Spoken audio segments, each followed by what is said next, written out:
আল্লাহ পাক রব্বুল আলামিন আমাকে আপনাকে যে কোরবানিটা দিয়েছেন, এই কোরবানিটা যদি আমি আপনি শিক্ষণীয় পয়েন্টগুলো খুঁজি, তাহলে রব্বুল আলামিন আমাকে আপনাকে শিখিয়ে দিচ্ছেন। আল্লাহ পাক রব্বুল আলামিন বলতেছে, ওহে আমার বান্দা, গুন্দিপ পাড়ার মধ্যে বসে আছো, মসজিদের মধ্যে ওয়াজ শুনতেছো, গরু কিনে জবাই করেছো, কোরবানি করেছো, কিন্তু আমি আল্লাহ পাক রব্বুল আলামিন এই কোরবানির বিধানের মাধ্যমে সাধারণ যে মুসলিম উম্মাহ আছে, মুসলিম উম্মাহকে আমি সর্বপ্রথম যে বিষয়টা শিখিয়ে দিয়েছি, সেই বিষয়টার নাম হচ্ছে আল্লাহর একত্ববাদের ঘোষণা এবং আল্লাহর প্রশংসা করা। বড় করে বলুন না সুবহানাল্লাহ। কিভাবে যদি আমি আপনি প্রশ্ন করি, আল্লাহ এই কোরবানির মাধ্যমে কিভাবে আপনার একত্ববাদের ঘোষণা করি, আল্লাহ কিভাবে আপনার প্রশংসা করি, আল্লাহ কিভাবে আপনার তারিফ করি, বাবারা বন্ধুরা শুনে রাখবেন, বুঝে রাখবেন, 9 জিলহজ থেকে আমি আপনি ফজরের নামাজ যখন পড়েছি, ফরজ পড়ার সাথে সাথে আল্লাহ পাক রব্বুল আলামিন আমাকে আপনাকে যেই তাকবীরটা পড়ার জন্য বলেছেন, ওই তাকবীরটার মাধ্যমেই আমি আপনি আল্লাহর একত্ববাদের ঘোষণা দিয়েছি, আমি আপনি আল্লাহর প্রশংসা করেছি। কথা বলেন না ঠিক কিনা? তাকবীরটা কিভাবে পড়েছি? আসুন বাবারা বন্ধুরা, আল্লাহর একত্ববাদের ঘোষণা আমি আপনি কিভাবে দিলাম, আল্লাহর প্রশংসা আমি আপনি কিভাবে দিলাম। আল্লাহু আকবার, বড় করে বলুন আল্লাহু আকবার, লা ইলাহা ইল্লাল্লাহু আল্লাহু আকবার, আল্লাহু আকবার ওয়ালিল্লাহিল হামদ। এইভাবে আমি আপনি যে আল্লাহর একত্ববাদের ঘোষণা দিলাম, আল্লাহু আকবার, আল্লাহু আকবার, আল্লাহু আকবার, এইভাবে আমি আপনি যে আল্লাহু আকবার বলতেছি, আল্লাহ মহান, আল্লাহ বড়, আল্লাহর এই দুনিয়ার জমিনে আল্লাহর তাওহীদের ঘোষণা দিচ্ছি। অর্থাৎ আল্লাহ পাক রব্বুল আলামিনের চেয়ে পৃথিবীর জমিনে আর কোনো কিছু বড় নেই। এটা আমি আপনি শিক্ষা দিচ্ছি, এটা আমি আপনি দুনিয়ার জমিনে এলান করছি ফরজ নামাজের পরে। এরপরে লা ইলাহা ইল্লাল্লাহু আল্লাহু আকবার, পৃথিবীর বুকে আল্লাহ ব্যতীত আর কোনো খোদা, বড় করে বলুন না, আল্লাহ ব্যতীত কোনো খোদা নাই। লা ইলাহা ইল্লাল্লাহু আল্লাহু আকবার, আল্লাহু আকবার ওয়ালিল্লাহিল হামদ। সমস্ত প্রশংসা কার জন্য? জবানটা ছেড়ে দিয়ে বলুন না কার জন্য, আরো একটু বড় করে বলুন না কার জন্য। তার মানে বুঝতে হবে এই কোরবানির মধ্যে আল্লাহ পাক রব্বুল আলামিন আমার আপনার জন্য এই তাকবীরটা শিখিয়ে দিয়েছেন। এটার মাধ্যমে আল্লাহ পাক রব্বুল আলামিন বলছে, পৃথিবীর বুকে আমি আল্লাহ ছাড়া আর কেউ নেই। ওই তাওহীদের বাণীটা একটু ঘোষণা করে দাও। আরো একটু জবান খুলে বলুন না সুবহানাল্লাহ। আল্লাহ বলছেন ওয়ালিল্লাহিল হামদ, সমস্ত প্রশংসা একজনের জন্য, তিনি কে? আরো একটু আওয়াজ করে বলুন না, তিনি কে? জানো কি জানতে পারো, বুঝো কি বুঝতে পারো, জানো কি জানতে পারো, বুঝো কি বুঝতে পারো, গভীর রাতে নীল আকাশে প্রদীপ জ্বালাইকে, রোজ সকালে পূর্ব দিকে সূর্য ওঠাই কে, রোজ সকালে পূর্ব দিকে সূর্য ওঠাই কে, এসব কিছু সৃষ্টিকর্তা আল্লাহ তাআলার দান, আল্লাহ তাআলার দান। জানো কি জানতে পারো, বুঝো কি বুঝতে পারো, গভীর রাতে নীল আকাশে প্রদীপ জ্বালাইকে, রোজ সকালে পূর্ব দিকে সূর্য ওঠাইকে, রোজ সকালে পূর্ব দিকে সূর্য ওঠাইকে। সালাতুন ইয়া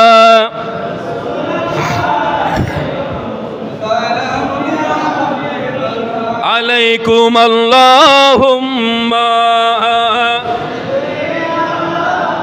সাইয়্যিদিনা মাওলানা মুহাম্মদ ওয়া আলা সাইয়্যিদিনা।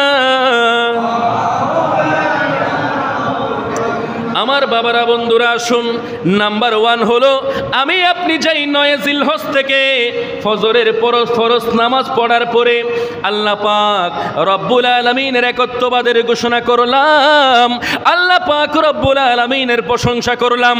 বাবারা বন্ধুরা, এই প্রশংসা, এই তাওহীদের ঘোষণার মাধ্যমে আল্লাহ পাক রব্বুল আলামিন আমাকে আপনাকে শিখিয়ে দিয়েছেন, বান্দা কোরবানি করবা, শুধু তাই নয়, আমি আল্লাহর একত্ববাদের ঘোষণা করে দাও।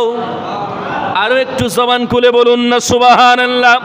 2 নম্বরে হলো আত্মত্যাগ, অর্থাৎ এই কোরবানির মাধ্যমে আমি আপনি পশুর গলায় ছুরি চালিয়েছি, শুধু তাই নয়, আমার আপনার মনের মধ্যে কোন পশুত্বটা লালন করতেছি। বাবারা, বন্ধুরা, ভালো করে শোনার চেষ্টা করবেন, বোঝার চেষ্টা করবেন, শোনার পরে বোঝার পরে বাস্তবিক লাইফের মধ্যে, জীবনের মধ্যে আমল করার চেষ্টা করবেন। রব্বুল আলামিন এই কোরবানির মাধ্যমে আমাকে আপনাকে শিখিয়ে দিয়েছেন। বন্ধুরা, আরো একটু মনোযোগ সহকারে শোনার চেষ্টা করেন। 2 নাম্বার পয়েন্ট হলো আত্মত্যাগ, অর্থাৎ এই কোরবানি আমাকে আপনাকে ত্যাগের শিক্ষা দেয়। সুবহানাল্লাহ বলেন না। কিসের শিক্ষা দেয়? ত্যাগের শিক্ষা দেয়। আমার আপনার অন্তরের মধ্যে অহংকার লালন হয়ে যায়। আমি আপনি যখন একটু খারাপ অবস্থায় থাকি, তার চেয়ে যখন একটু ভালো অবস্থার মধ্যে যাই, তখন এমনও বান্দা আছে আল্লাহকে ভুলে যায়। আছে না নাই? কথা বলুন, আছে না নাই? তাহলে শরীরের মধ্যে অহংকার চলে আসে, পাট চলে আসে, হ্যাঁ, দেমাগ চলে আসে। এই অহংকারটা কোরবানি করার যেই মাধ্যমটা, সেটি কোরবানির মাধ্যমে শিখিয়ে দিয়েছেন। তিনি কে?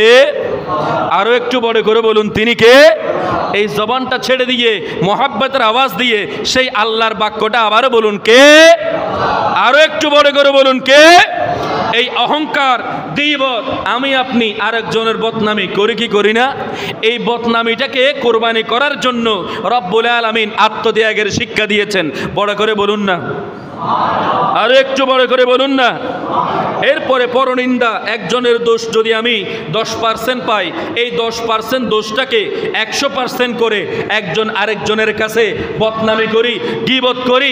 শুধু সাধারণ মানুষের বদনামি করে তাই নয়, হুজুরদেরও বদনামি করার মানুষ আছে না নাই?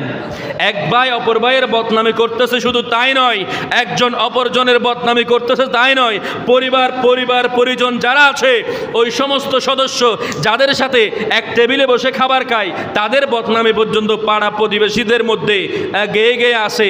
এরকম মানুষ আছে না নাই? তাহলে এই সারাদিন যদি আপনি গীবত নিয়ে, পরনিন্দা নিয়ে যদি আপনি ঘুরান, আপনি ঘুরে ফিরে এইভাবে থাকেন, তাহলে আমার আপনার কোরবানি আল্লাহর দরবারে কবুল হবে? বড় করে বলুন, কবুল হবে? এই কোরবানি আমি আপনি, আবারও বলতেছি, পশুর গলায় ছুরি নয়, আমি আপনি অহংকারের গলায় ছুরি দিয়েছি, আমি আপনি গীবতের গলায় ছুরি দিয়েছি, আমি আপনি পরনিন্দা, আরেকজনের যেই দুষ্টানি আমি চর্চা করতেছি, ওই দোষের গলায় আমি আপনি ছুরি মেরেছি। শুধু তাই নয়, একজন আরেকজনের প্রতি যেই জুলুমটা করি, এতিমের হক বন্টন করার ক্ষেত্রে অনেকে ইনসাফ করতে চায় না। এক ভাই অপর ভাইয়ের ক্ষেত্রে 1 হাত জায়গার জন্য, 1 বিয়ত জায়গার জন্য, 1 ঘন্টা জায়গার জন্য একজন আরেকজনের উপর জুলুম করে। এই জুলুমের উপর নিজের মধ্যে যে জুলুমিয়ত চলে আসে, ওই জুলুমের গলায় ছুরি চালিয়ে দেওয়ার মাধ্যমে আল্লাহ পাক রব্বুল আলামিন আমাকে আপনাকে ত্যাগের শিক্ষা দিয়েছেন। বড় করে বলুন না সুবহানাল্লাহ। আরো একটু জবান খুলে বলুন না সুবহানাল্লাহ। এতগুলা মানুষ যদি সুবহানাল্লাহ বড় করে বলি, ক্ষতি হবে?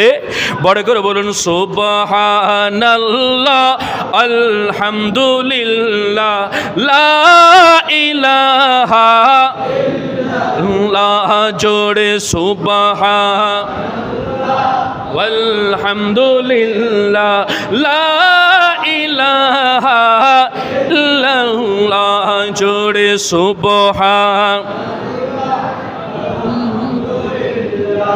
লা ইলাহা ইল্লাল্লাহ, লা ইলাহা ইল্লাল্লাহ। তুমি বাঁচাও, তুমি মারো, অবিরত ক্ষমা করো। তুমি বাঁচাও, তুমি মারো, অবিরত ক্ষমা করো। ধরার যে জন তাকেই ধরো, মুঠোই তোমার সবই আল্লাহ। সুবহানাল্লাহ,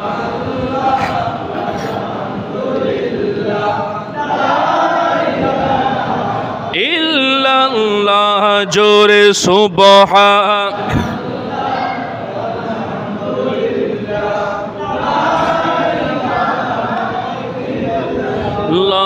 মুহাব্বত সুবহানাল্লাহ।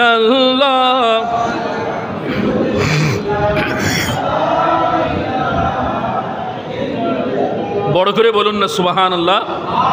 এই যে সুবহানাল্লাহর আওয়াজ আপনাদেরকে বের করলাম সুরে সুরে, আমি আপনি যে বললাম গুনাহ নাকি সওয়াব? বড় করে বলুন না, গুনাহ নাকি সওয়াব? এরপরে আসুন 3 নম্বরে হলো আল্লাহর আদেশ পালনে একনিষ্ঠতা পালন করা। সুবহানাল্লাহ। অর্থাৎ আমার আপনার ইবাদতের পিছনে ব্যাকগ্রাউন্ডে যদি একনিষ্ঠতা না থাকে, ওই ইবাদত আল্লাহর দরবারে কবুল হবে? বড় করে বলুন, কবুল হবে? হবে না। তাহলে এই কোরবানির মাধ্যমে রব্বুল আলামিন শিখিয়েছেন আল্লাহর আদেশ পালনে একনিষ্ঠতা পালন করা। সুবহানাল্লাহ বলুন না। অর্থাৎ এই এখলাসটা কি? এখলাসটা হলো আমি আপনি যে কোরবানি দিচ্ছি এটা কোনো পশুর বড় প্রতিযোগিতা নয়। আমি 1 লক্ষ টাকা দিয়ে কোরবানি দিচ্ছি, আপনি 2 লক্ষ টাকা দিয়ে কোরবানি দিচ্ছেন, এটা কোনো টাকার প্রতিযোগিতা নয়, এটা কোনো পশুর প্রতিযোগিতা নয়। এটার মধ্যে আমার আপনার এই কোরবানিটা কার দরবারে কবুল? বড় করে বলুন, কার দরবারে কবুল? আল্লাহর দরবারে। সেই জন্য আমি আয়াতে কারিমার মধ্যে আমি তিলাওয়াত করেছি সূরা হজ্জের 37 নম্বর আয়াতে কারিমায় রব্বুল আলামিন কত সুন্দর করে বলে দিয়েছেন, এই যে গরুটা জবে করি, এই গরুর গোশতগুলো কে খায়? বড় করে বলুন না, কে খায়? আমরাই তো খাই জবে করে খাওয়ার পরে এরপরে রক্ত যেগুলো আছে এগুলো আল্লাহর কাছে পাঠাই। বড় করে বলুন, পাঠাই? কোনো চামড়া পাঠাই, গোশত পাঠাই? বড় করে বলুন না, চামড়া পাঠাই, গোশত পাঠাই, কলিজা ফেসা, এই যে এত ভালো ভালো গরুর মধ্যে যেগুলো আছে রান্না করে খাই, এগুলো আল্লাহর কাছে কিছু পাঠাই? বড় করে বলুন, কিছুই পাঠাই না। তাহলে পাঠাই কি? একমাত্র কলবের তাকওয়া। বড় করে বলুন না সুবহানাল্লাহ। সেই জন্য বাবারা, বন্ধুরা, ভালো করে গভীর মনোযোগ সহকারে শোনার চেষ্টা করুন। আল্লাহ রাব্বুল আলামিন, আল্লাহ পাক রব্বুল আলামিনের এই যে বিধান পবিত্র ঈদুল আযহা কোরবানির মাধ্যমে আমাকে আপনাকে শিখিয়ে দিয়েছেন। আল্লাহ পাক রব্বুল আলামিন দুনিয়ার জমিনে যা আদেশ পালন করেছেন সমস্ত আদেশ পালন করা ফরজ। এই ফরজ বিধানগুলোর মধ্যে আল্লাহ রাব্বুল আলামিন বলতেছেন, আমার যেই সমস্ত আদেশগুলা তোমরা বান্দারা পালন করবা ওই আদেশের মধ্যে যাতে একনিষ্ঠতা থাকে। বড় করে বলুন না সুবহানাল্লাহ। সেই জন্য আল্লাহ রাব্বুল আলামিন সূরা আনআম শরীফের 162 নম্বর আয়াতে কারিমার মধ্যে বলে দিতে লাগলেন, ইন্না সলাতি ওয়া নুসুকি ওয়া মাহইয়ায়া ওয়া মামাতি লিল্লাহি রাব্বিল আলামিন। বড় করে বলুন না সুবহানাল্লাহ। অবশ্যই আল্লাহ পাক রব্বুল আলামিন কোরআনুল কারীমের মধ্যে শিখিয়ে দিয়েছেন, নিশ্চয় আমি আপনি যেই নামাজ আদায় করি এই নামাজ একমাত্র কার জন্য? বড় করে বলুন, কার জন্য? ইন্না সলাতি ওয়া নুসুকি ওয়া মাহইয়ায়া ওয়া মামাতি লিল্লাহি রাব্বিল আলামিন। আল্লাহ পাক রব্বুল আলামিন বলতেছেন, নিশ্চয় আমার নামাজ, আমার কুরবানি এবং আমার এই যে জীবন, আমার এই যে মত, সব কিছু একমাত্র রব্বুল আলামিনের জন্য। বড় করে বলুন না সুবহানাল্লাহ। এটা শিখিয়ে দিয়েছেন কে? বড় করে বলুন, কে? অর্থাৎ আমি আপনি যে নামাজ আদায় করব এটা আল্লাহ পাক রব্বুল আলামিন জানেন না? বড় করে বলুন না, জানে না? আমি আপনি যে কোরবানি করব এই কোরবানির কথাটা আল্লাহ জানে না? বড় করে বলুন না, আল্লাহ জানে না? অবশ্যই জানে। আল্লাহ যেহেতু জানে সেজন্য আল্লাহ পাক রব্বুল আলামিন বলতেছেন, ইন্না সলাতি ওয়া নুসুকি ওয়া মাহইয়ায়া ওয়া মামাতি লিল্লাহি রাব্বিল আলামিন। আমার নামাজ, আমার কোরবানি, আমার এই যে হায়াত, আমার মৌত, সব কিছু একজনের দরবারে কোরবান করে দিলাম। তিনি কে? আওয়াজ করে বলুন, তিনি কে? এতগুলা মানুষ আরো একটু জবান করে বলুন, তিনি কে? আল্লাহ। এরপরে 4 নম্বরে হলো রব্বুল আলামিন আমাকে আপনাকে শিখিয়েছেন খোদাভীতি, অর্থাৎ আল্লাহর ভয়। এই 4 নম্বর বিষয়টা খুবই গুরুত্বপূর্ণ, গুরুত্বতার সহিত খেয়াল করার চেষ্টা করবেন। কোরবানি আমার আপনার মাঝে এসেছেন, কোরবানি গরু পশু জবে করেছেন, এই পশু জবেহের মাধ্যমে আল্লাহ পাক রব্বুল আলামিন শিখিয়ে দিয়েছেন তাকওয়ার শিক্ষা। সুবহানাল্লাহ। অর্থাৎ ভয় করব কাকে? একটু বড় করে বলুন না, ভয় করব কাকে?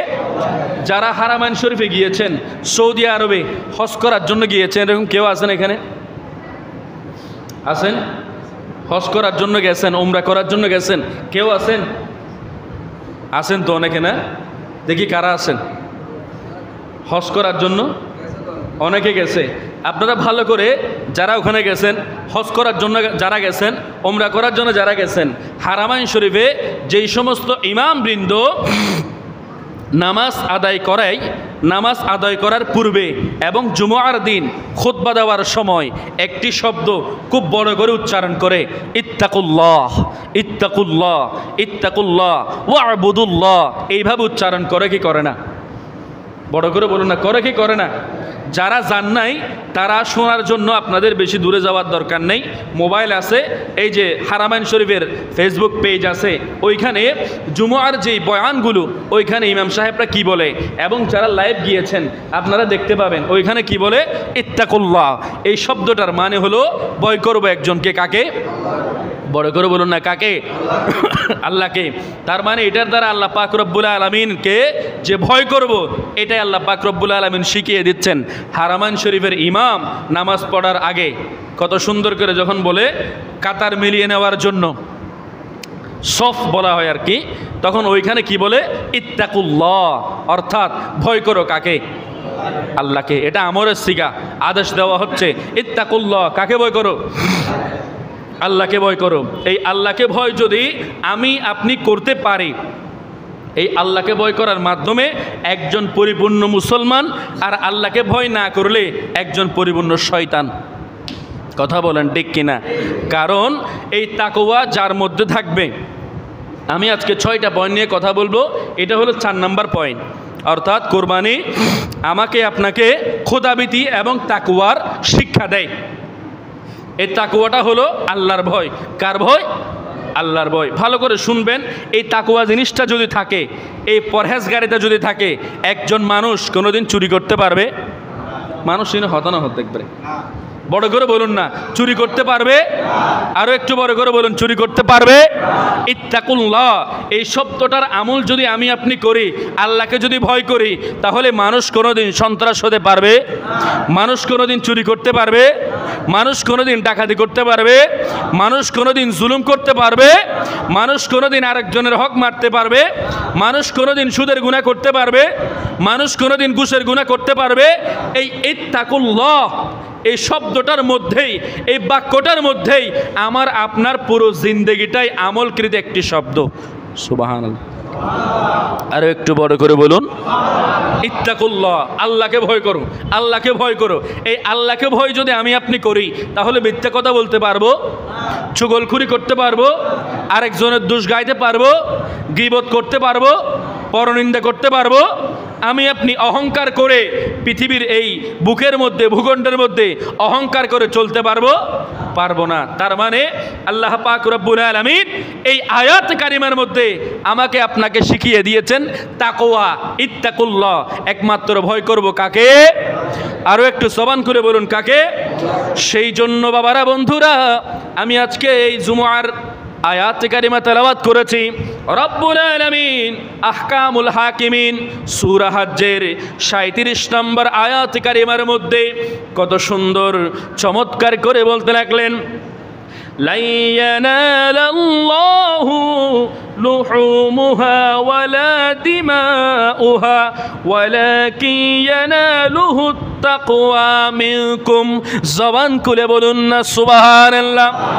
রব্বুল আলামিন বলতেছেন, আল্লাহ পাক রব্বুল আলামিনের নিকট কোন ধরনের গোশত আল্লাহর কাছে পৌঁছানো হয় না, কোন রক্ত আল্লাহর দরবারে পৌঁছানো হয় না। একমাত্র কলবের যেই তাকওয়া আছে, যেই মুত্তাকিয়ত আছে, যেই পরহেজগারিতা আমি আপনি অবলম্বন করি, ওই পরহেজগারিতা, ওই তাকওয়া একমাত্র রব্বুল আলামিনের দরবারে কবুল হয়ে যায়। আরো একটু বড় করে বলুন না সুবহানাল্লাহ। আরো একটু জবান খুলে বলুন না সুবহানাল্লাহ। তাহলে বাবারা, বন্ধুরা, কি বুঝতে পেরেছেন?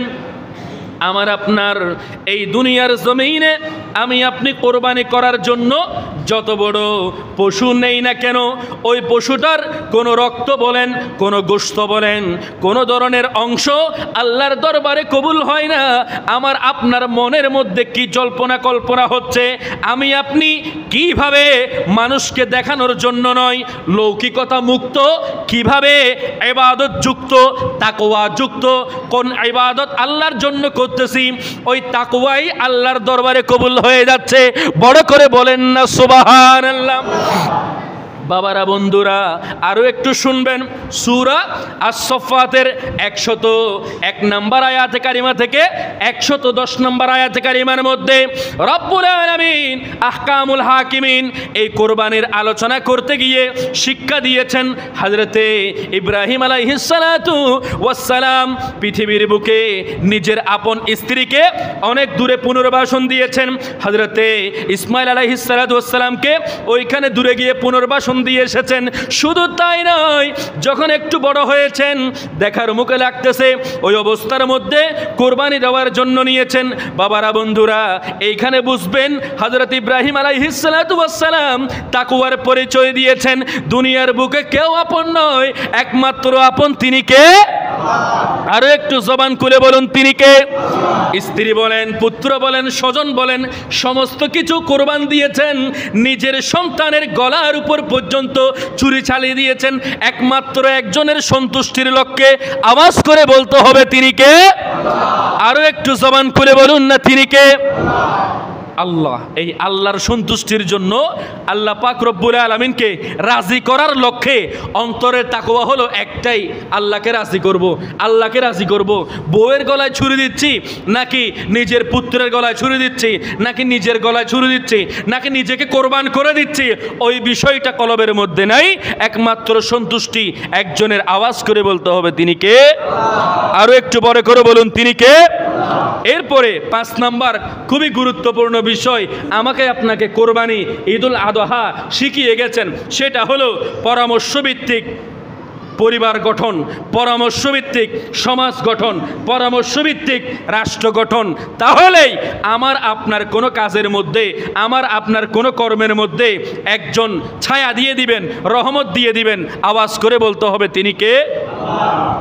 আরো একটু আওয়াজ করে বলুন না, তিনি কে?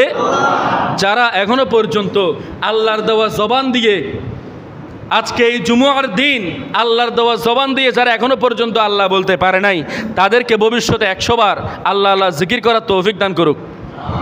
বড় করে বলুন না, আমিন। আল্লাহু আল্লাহ আল্লাহ আল্লাহ, জোরে আল্লাহু আল্লাহ বলি, আল্লাহু আল্লাহু আল্লাহ, সবাই আল্লাহ আল্লাহ আল্লাহ, জোরে আল্লাহ আল্লাহু আল্লাহ বলি, আল্লাহ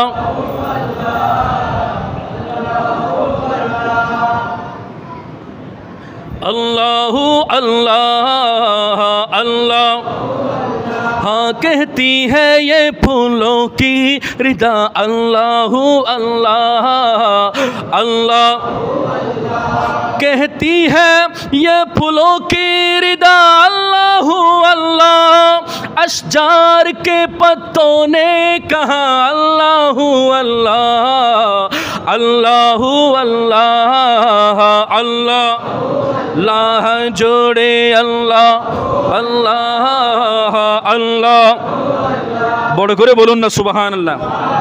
এই যে 5 নম্বর পয়েন্ট, সেটি হচ্ছে পরামর্শভিত্তিক পরিবার গঠন।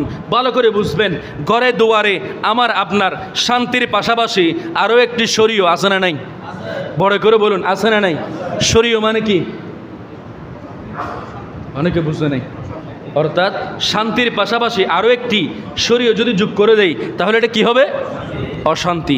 এই অশান্তিটা নিরসনের জন্য আরও একটি সমাধান আমাকে আপনাকে কোরবানি শিখিয়ে দিয়েছেন। এই অশান্তিটা কিভাবে রোধ করা যায়, প্রতিরোধ করা যায়, সেই জন্য কোরবানি আমাকে আপনাকে বলতেছে পরিবার গঠন করো, রাষ্ট্র গঠন করো, সমাজ গঠন করো। এই সমস্ত কিছু গঠন করার পিছনে পরামর্শ করো, কারণ পরামর্শ করা হলো সুন্নত ইলাহি। অর্থাৎ আল্লাহ পাক রব্বুল আলামিন যখন সংকল্প করেছেন পৃথিবীর বুকে মানব সৃষ্টি করবেন, দুনিয়ার বুকে প্রতিনিধি পাঠাবেন, ওই অবস্থার মধ্যে আল্লাহ পাক রব্বুল আলামিন কি জানে না বান্দা দুনিয়ার জমিনে এসে তাহাজ্জুদের নামাজ পড়বে নাকি মারামারি করবে? সেটা আল্লাহ জানে না? বড় করে বলুন না, জানে কি জানে না? অবশ্যই জানে, অবশ্যই জানে। তবুও আল্লাহ পাক রব্বুল আলামিন ফেরেশতাদের সাথে একটা কি করেছেন? মিটিং করেছেন। ফেরেশতাদের সাথে একটা কি করেছেন? পরামর্শ সভা করেছেন। এই দুনিয়ার বুকে এত শরীয়ত আমি আপনি পালন করতেছি, আমার দয়াল নবীজির আদর্শিক জীবন লাইফস্টাইল আমি আপনি ফলো করে আল্লাহর সন্তুষ্টি অর্জন করতেছি, কিন্তু দুনিয়ার বুকে বান্দা কিভাবে কি করবে, মানুষ কিভাবে সাজাবে, সেটা আমার দয়াল নবী যদি সরাসরি বলে দিত, কোনো গুনাহ হতো? কোনো ক্ষতি হতো না। কিন্তু সাহাবায়ে কেরামদেরকে নিয়ে আমার দয়াল নবীজি পরামর্শ সভা করে নাই? বড় করে বলুন না, পরামর্শ সভা করে নাই? আল্লাহ ফেরেশতাদেরকে নিয়ে করেছেন, আমার দয়াল নবীজি সাহাবায়ে কেরামদেরকে নিয়ে করেছেন। তার মানে এইখান থেকে বিষয়টা আমার আপনার জন্য ক্লিয়ার। কোরবানির মধ্যে পরামর্শ সভা আছে না নাই? বড় করে বলুন না, আছে না নাই? আল্লাহ পাক রব্বুল আলামিন সূরা সফফাতের মধ্যে এই বিষয়টা তুলে দিয়েছেন। হযরতে ইব্রাহিম আলাইহিস সালাতু ওয়াস সালামকে যখন আদেশ দিয়ে দিলেন আল্লাহ পাক রব্বুল আলামিন, হযরত ইব্রাহিম আলাইহিস সালাতু ওয়াস সালাম পৃথিবীর বুকে তোমার নিজের সন্তানকে কুরবানি দিয়ে দাও, এই কথা ঘুমের মধ্যে স্বপ্নের মধ্যে দেখার সাথে সাথে ইব্রাহিম আলাইহিস সালাতু ওয়াস সালাম সরাসরি কুরবানি করে নাই? করছে কিনা? বড় করে বলুন না, করছে? করে নাই। যে হঠাৎ করে গিয়ে এই সন্তান এদিকে আসো ঠাস করে এইভাবে ছুরি লাগিয়ে দিয়েছেন? কথা বলুন না, লাগিয়ে দিয়েছেন? লাগিয়ে দেন না। কি বলেছেন? পরামর্শ সভা করেছেন যে দেখো হঠাৎ করে যখন আল্লাহর কাছে সন্তান চেয়েছেন, ওই অবস্থার মধ্যে আল্লাহর কাছে বলেছেন রব্বি হাবলি মিনাস সলিহিন, আল্লাহ আমাকে একটা নেককার সহনশীল সন্তান দান করুন। আল্লাহ সুসংবাদ দিয়েছেন ফাবাশশারনাহু বিগুলামিন হালিম, আল্লাহ পাক রব্বুল আলামিন সহনশীল সন্তান দান করেছেন। দান করার সাথে সাথে এরপরে ফালাম্মা বালাগা মাআহু সাইয়া ক্বালা ইয়া বুনাইয়া, আয় হায় হায়, ওই অবস্থার মধ্যে যখন একটু বালেক হয়েছেন, বড় হয়েছেন, ওই অবস্থার মধ্যে হযরত ইব্রাহিম আলাইহিস সালাতু ওয়াস সালাম নিঃসন্তানকে ডেকে বলতেছেন, ক্বালা, ইব্রাহিম আলাইহিস সালাতু ওয়াস সালাম বলতেছেন ইয়া বুনাইয়া, এ আমার সন্তান, ইন্নী আরা, আমি ঘুমের মধ্যে দেখলাম, অর্থাৎ ফিল মানাম, স্বপ্নের মধ্যে দেখেছি, আন্নী আযবাহুকা, তোমাকে জবে করতেছি, ফানজুর মাযা তারা, এই লাইনটার মানে হলো তোমার মতামত কি? সুবহানাল্লাহ বলেন না। অর্থাৎ আমি স্বপ্নে দেখতেছি আয় আমার সন্তান তোমাকে আমি জবে করতেছি, এখন তোমার মতামত কি? এই বিষয়টা যখন জানতে চেয়েছেন ওই অবস্থার মধ্যে কীরকম ধৈর্যশীল সন্তান বলতেছেন ক্বালা ইয়া আবাতি ইফআল, আব্বাজান আপনি টেনশন করতেছেন কেন, চিন্তা করতেছেন কেন? ইয়া আবাতি ইফআল, আব্বাজান আপনি যাই দেখেছেন আপনি তাই করুন। আরো একটু বড় করে বলুন না সুবহানাল্লাহ। পিছনে যারা ইয়ং সোসাইটি, ইয়ং পার্সন যারা আছে, তারা যদি আওয়াজ করে এই মসজিদের মধ্যে একটা ভূমিকম্প হবে না? কিন্তু তারা আওয়াজ করবে কোথায়? বড় বড় মজলিসের মধ্যে। মসজিদে আওয়াজ করলে গুনাহ হয়? বড় করে বলেন, আওয়াজ করলে গুনাহ হয়? একটু বড় করে বলুন তো সুবহানাল্লাহ। মাশাআল্লাহ, এতক্ষণ পরে মনে হচ্ছে আমি আপনাদের সামনে আসি। আরো একটু বড় করে বলুন তো সুবহানাল্লাহ। আর একটু বড় করে বলুন না ইয়া রাসূলুল্লাহ। আর একটু আওয়াজ করে বলুন না ইয়া হাবিবাল্লাহ। ইব্রাহিম আলাইহিস সালাতু ওয়াস সালাম ছেলেকে বলতে লাগলেন ইয়া আবাতি ফা, ছেলেকে যখন বলেছেন ইন্নী আরা ফিল মানাম, ঘুমের মধ্যে দেখতেছি, স্বপ্নের মধ্যে দেখতেছি, আন্নী আযবাহুকা, তোমাকে আমি জবে করতেছি, মাযা তারা, তোমার মতামত কি? ফানজুর মাযা তারা, একটা পরামর্শ করছে কি করে নাই? বড় করে বলুন না, করছে কি করে নাই? করেছে। ওই পরে সন্তান বলেছেন ইয়া আবাতি ফাল মা তুমারু সাতাজিদুনি ইনশাআল্লাহু মিনাস সাবিরিন, নিশ্চয়ই আমাকে সবেরদের লিস্টের মধ্যে, ধৈর্যশীলদের লিস্টের মধ্যে আমি ইসমাইল জবিহুল্লাহকে পেয়ে যাবেন। বড় করে বলেন। তার মানে পরামর্শ আপনার স্ত্রীর সাথে করবেন, কোনো একটা কিছু পরামর্শ স্ত্রীর সাথে করবেন, কোনো একটা কিছু পরামর্শ আপনার নিজের সন্তানের সাথে আপনি করবেন। নিজে নিজে যখন আপনি সিদ্ধান্ত নিয়ে নেবেন ওই অবস্থার মধ্যে সিদ্ধান্ত সিদ্ধান্তের মধ্যে 100%-এর মধ্যে 5% ভুল হবে, 100%-এর মধ্যে 10% ভুল হবে, কিন্তু আপন মানুষগুলোর সাথে নেওয়ার চেষ্টা করবেন। কারণ বাইরের মানুষ যদি নেন তাহলে ওইখানে আপনার যে বিষয়টা আছে সেটি কি হয়ে যাবে, একটু আলিয়ে যাবে। অর্থাৎ তরকারি যেভাবে আলাই যায় ওইভাবে আপনার তরকারিটা কি হয়ে যাবে, আলাই যাবে। ঘরের পরিবারের সদস্য যারা আছে তাদের সাথে একটু পরামর্শ সভা করার জন্য এই কোরবানি আমাকে আপনাকে কি দিয়েছেন, একটু শিক্ষা দিয়েছেন। এরপরে 6 নম্বরে হলো ধৈর্য শিক্ষা। এই আখেরি পয়েন্টটা বলে আমি আমার আলোচনা শেষ করতেছি। এটি হলো এই কোরবানি আমাকে আপনাকে শিখিয়ে দিয়েছেন ধৈর্য কিভাবে নিতে হয়। ভালো করে শুনুন, আমার আপনার কোরবানিটা কোত্থেকে আমরা পালন করতেছি, যদিও বা যুগে যুগে কোরবানি প্রত্যেক যুগে ছিল। ওয়ালি কুল্লি উম্মাতিন জাআলনা মানসাকান লিয়াযকুরুসমাল্লাহ আয়াতে কারিমার মধ্যে হযরতে আদম আলাইহিস সালাতু ওয়াস সালামের 2 পুত্রের কোরবানির কথা আমি আপনি শুনেছি কি শুনে নাই? বড় করে বলুন না, শুনি নাই। এইখান থেকে কোরবানির উৎস এসেছে। এরপরে যুগে যুগে কোরবানি ছিল, আছে, থাকবে। এই কোরবানিটা আমাকে আপনাকে শিক্ষা দিয়ে যাচ্ছে ধৈর্যের পরীক্ষা, অর্থাৎ ধৈর্য কিভাবে ধরতে হয়। ধৈর্য যদি আমি আপনি ধরতে জানি তাহলে আল্লাহর কোরআন বলে দিচ্ছেন, ইয়া আইয়ুহাল্লাযীনা আমানুস্তাঈনু বিস-সাবরি ওয়াস-সালাহ।